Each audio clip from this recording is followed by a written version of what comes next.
Les premières tendances des élections présidentielles américaines de ce mercredi 6 novembre laissent entrevoir un possible retour en force de Donald Trump.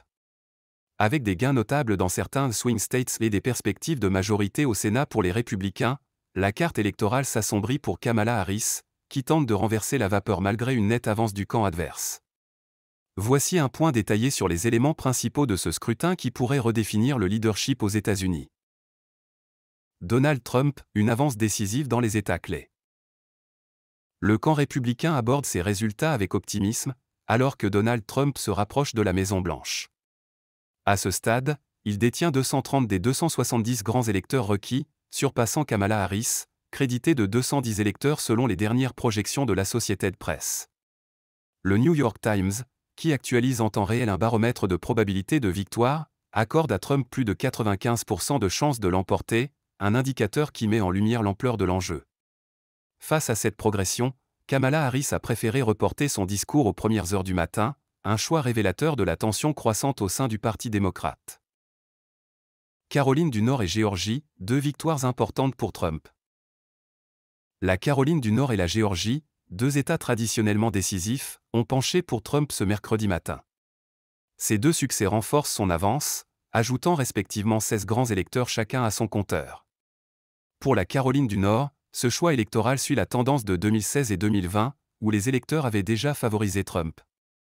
Cependant, la victoire en Géorgie est notable. En 2020, Joe Biden avait fait basculer cet État en sa faveur, marquant un rare changement dans un bastion républicain. Cette reprise démontre la capacité de Trump à mobiliser ses soutiens et à reconquérir des électeurs clés, une dynamique inquiétante pour Kamala Harris, qui espérait reproduire la performance de son prédécesseur. Kamala Harris et la stratégie du mur bleu. Malgré ce début difficile, Kamala Harris peut encore espérer une victoire en s'appuyant sur des zones urbaines et certains États clés qui composent le mur bleu, une région historiquement démocrate. Sa directrice de campagne, Jen O'Malley Dillon, a réaffirmé que l'issue dépendra des résultats dans le Wisconsin, la Pennsylvanie et le Michigan, des États que Biden avait remportés en 2020 mais qui, pour l'instant, penchent en faveur de Trump. La victoire dans ces trois États serait cruciale pour Harris, car ils représentent ensemble suffisamment de grands électeurs pour lui offrir une possible percée vers la présidence. Cette situation rappelle les enjeux de 2016, où Trump avait su séduire ces mêmes régions en captant un électorat sensible aux questions économiques et de sécurité.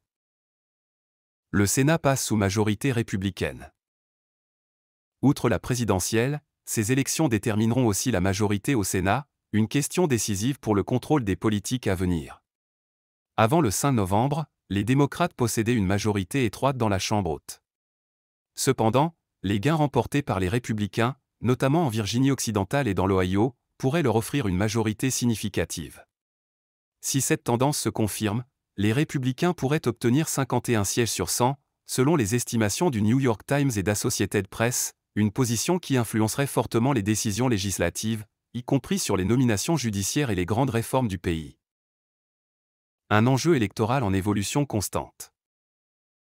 Ce contexte met en évidence les défis colossaux pour Kamala Harris, qui doit rattraper son retard dans plusieurs États pivots pour espérer l'emporter. Les prochains résultats des swing states restants et l'évolution de la majorité sénatoriale auront des répercussions décisives sur l'équilibre des pouvoirs et la trajectoire future des États-Unis. Ces premières tendances donnent un aperçu des forces en présence, mais les changements potentiels dans des États clés comme le Nevada, l'Arizona ou la Pennsylvanie restent à surveiller pour comprendre l'issue de cette élection à suspense.